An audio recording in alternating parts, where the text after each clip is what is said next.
Well, we're back at it again. Last weekend I didn't record anything. We had like I said, I had a wedding to go to. It was Labor Day weekend, and I didn't want to do anything. I get in those moods sometimes where I work all the time on stuff. I don't want to fool with anything else, and that's what last weekend was really about. I didn't want to fool with anything. I didn't want to work on anything. So this weekend we're going to finish up this bumper, get it painted, get it done, and we're also going to do, like I said, we're going to get this wheel put on this bike and take the carburetor apart. We'll clean it and get this thing up and running. I'm gonna try to do this today, but this thing's been sitting here for 2 years. I really want to ride it. It's just been sitting. I need to do something with it. So what I'm going to do first, though, is I'm going to spend at least 30, 40 minutes, 45 minutes. We'll say 45 minutes of my time starting out today sanding this thing. I'm going to get all this stuff sanded, get all this Bondo and all this stuff sanded down, make it look good, and reapply any putty in any little areas I need, which I doubt I will because I'm not really too concerned about it. So we'll do that, get all this done as much as I can done with this, and then for 45 minutes, and then after that I'm going to jump in on this thing. We'll put the new wheel and tire on it and go from there and get it up and running. That's what I really want to do. So, and also my thoughts and prayers are out for everybody in the state of Florida.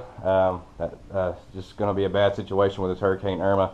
They say actually here on Monday, this coming Monday, today is Saturday. They say here Monday we're going to be getting the tropical storm form of it, 45 to 55 mile an hour winds here in East Tennessee. So, I mean, it sucks. And also my heart goes out to you guys in Texas too. I mean, that's terrible what y'all are having to go through. But anyway, let's get started doing something, getting some of this stuff done. I'm already running behind. It's already 3 o'clock here. I've just been kind of dragging, I guess, this morning. I still kind of feel kind of bad. My body aches, but oh well. I got to get something done, so let's get started. Well, I got it all sanded. I ended up, well, it only took me 40 minutes to get all this done. I ended up having to put another coat of putty on this because I had so many pits in it, and it would have looked just pretty bad. So we got all that redone. So now we're going to move on to the pit bike. We're going to start putting the wheel on it. I just put some air in the new wheel and tire. It's a little bit low. So just aired it up. So now we're going to put that on. I'm going to take the old wheel, which is over there, finish taking it apart, and I'm going to put all the sprockets and the brake rotor on it. So we're going to get that started. So, well, I got everything swapped over in the chain sprocket and the brake rotor. So now I'm going to slide it on there, pretty self-explanatory. You got this piece that goes through here and the shim in between here.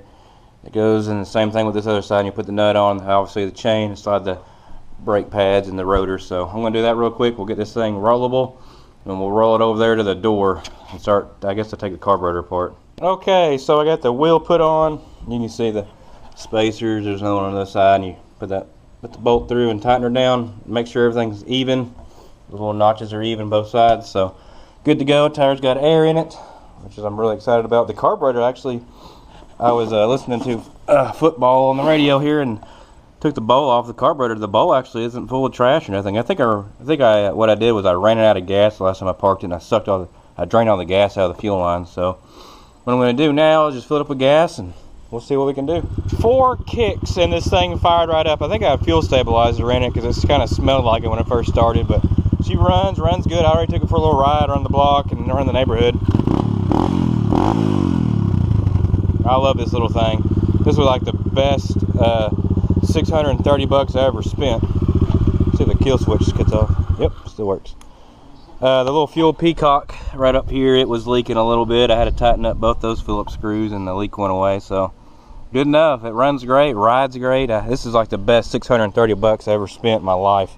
This thing was so much fun. If you guys ever have the chance to buy something like this, I would highly suggest getting it. You can have a lot of fun and still make your money back, or most of it.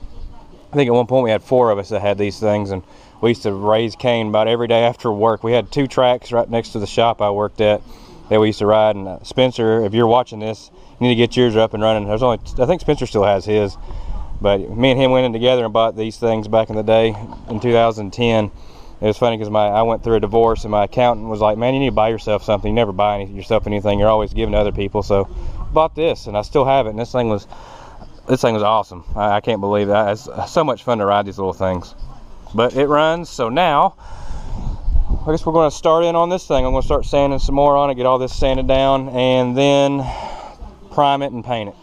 So I got it all sanded pretty much. There's still a few dents and stuff in there, but it's not going to be perfect, which, I mean, it's hard to do. This thing's a piece of crap anyway, in all reality. So, but I got it all sanded. I'm going to hit it with some primer. I got some black primer. So I'm going to hit it with that and let it sit overnight, and tomorrow we'll paint this thing up.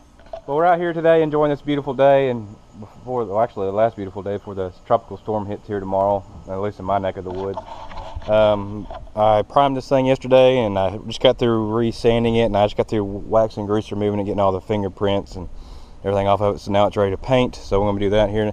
My pit bike has a fuel leak, a little bit of one. I feel bad for my dad and stepmom there having to smell that. They said they woke up this morning and it smelled like gas in the house, but apparently in the peacock here in this area right here, it has just a little bit of a seepage. I noticed it, or I wiped my finger across here and it's a little bit wet-ish, not much though. So I want to drain the tank on this thing because I don't want them having to deal with that. I just order a new gasket or peacock or whatever I can get, or actually I might get some of that Permatex that can withstand gas and just make one out of that. I don't know. Haven't decided yet, but I just got through riding that thing around the yard a little bit.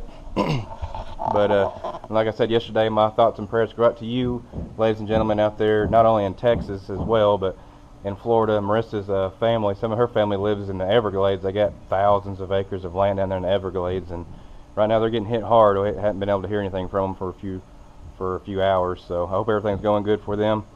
But I guess I want to let that dry, and then we'll shoot some paint on it. Coat 1 is success. Got well, actually 2 coats on it.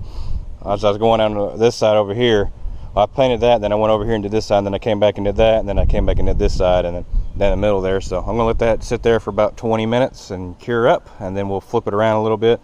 I'll probably hold it and shoot some paint on the back side, and I don't know, figure out how I'm gonna do that. I just now realized that I should have flipped it over first. Oh well. Well, she's finished. I flipped it over and painted it, and then I flipped it back over, and I've did 3 coats up top, and I got 2 on the bottom. Good enough for me. The wind actually here has picked up quite a bit, or off and on. That's kind of scary. Rode this thing around the yard. I haven't really filmed anything. I've been riding this thing for probably the last 45 minutes, just cruising around the yard in this thing. I forgot how much fun this thing is. I can't talk about how awesome that is, but anyway, I'm gonna get this thing put on today. I'm going to answer a viewer's question real quick. He sent me an email, and I'll answer it for you as best I can. All the way down through there on each of the wall, there's actually pedestal things all the way down here in the footer of it. All the way down through there where the concrete little pad thing they poured for it is, we actually put pedestals in there with rebar all the way down through there. Then we put the wall, we stacked it with block, and we got to each top of each block. There's actually rebar all in both slots of the wall all the way down through there. I think in one of my videos I actually cut the rebar tops of some of the rebar off. So I hope that answers your question. There's rebar all in it. I hope I guess I hope that answers your question. That we did put rebar. We have little pedestals in the bottom of it, and if you're building your wall or whatever, good luck with it. That's what we did. Next viewer question. A guy he asked me on one of my videos on my blaster here, my little Yamaha, why I put a widening kit on the front of it. You see how much it spaced it out right here. Actually, it made it more stable going on, because these things for factory are dangerous in my opinion. They're so narrow. So I put that on there. I was too cheap to buy the longer A-arm, so I put that on there. I haven't had any problems at all. I've jumped this thing. I actually put a dent in the front bumper right here from jumping it when I flipped one time with this kit on there. I hadn't had any problems in it. It's perfect for me, what I need it for. So hope that answers your question. It widened it out, made it more safer, so you can go around corners and stuff and it won't flip, because I flipped it before this. So yeah, hope that answers your question. I guess we'll go and install the bumper now. Well, I got the bumper installed. Looks good enough for me. It'll last for however long I need it to. It's good enough. Going to do everything I need to do, and I even got a place to put my license plate. So good enough. Mounted them on there, and it's not going anywhere. It's pretty stout. So, and I touch it, painted a couple of parts in it. They were still kind of wet. I left the glove palm print in it, so I kind of scuffed it up and painted it. You can't really tell. So good enough. So I'm gonna call it a video. I'm tired. I'm ready to go home. Still not feeling 100%. I've been taking these doTERRA cough drops Marissa gave me, and man, those things are strong. So, but anyway, hope you guys are doing great. Like I said, thoughts and prayers go out to you in Florida and Texas and all these disaster areas. That's terrible. I remember it kind of had a little bit of it, not much, from 2011 when the tornadoes came through here like crazy. This entire neighborhood in this vicinity didn't have power for a couple weeks. So anyway, neighbors here. Anyway, I'll catch y'all on the next one. Be good to each other, and if you get out there and live your dream, do something you've never done before, get out there and experience life a little bit while you still can. I'll catch y'all later.